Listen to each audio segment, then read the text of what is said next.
Have you ever imagined ironing clothes using charcoal and fire? Before modern appliances, this was everyday life in many Filipino homes. Today, let's explore how the plancha de uleng evolved into the electric iron and how this change improved our daily lives and communities. The plancha de uleng first appeared in the late 1800s, around 1880, using burning charcoal to generate heat. In the early 1900s, its design improved with wooden handles and air vents to better control temperature. From the 1930s to the 1950s, it became a common household tool, especially in barangays without access to electricity.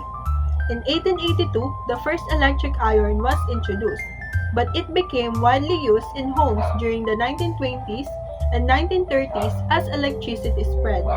By the 1970s, electric irons had adjustable temperature settings.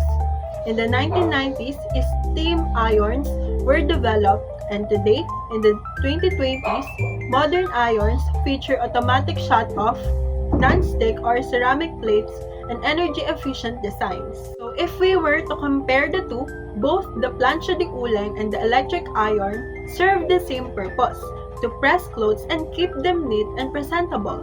In the past, well-ironed clothes shown cleanliness and discipline, especially for school and work.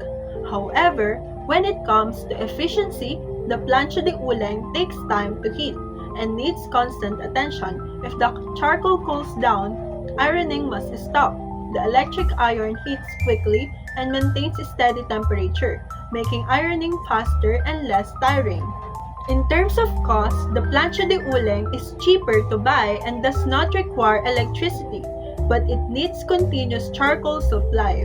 The electric iron has a higher initial cost and uses electricity, but it saves time and effort in the long run.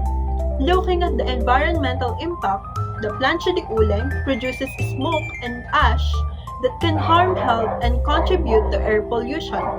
Electric irons are cleaner to use and produce no smoke, especially when energy-efficient models are used. The effect on daily life and the community is also significant. Using the plancha de uleng is physically demanding and risky, while electric irons make household chores safer, faster, and more convenient.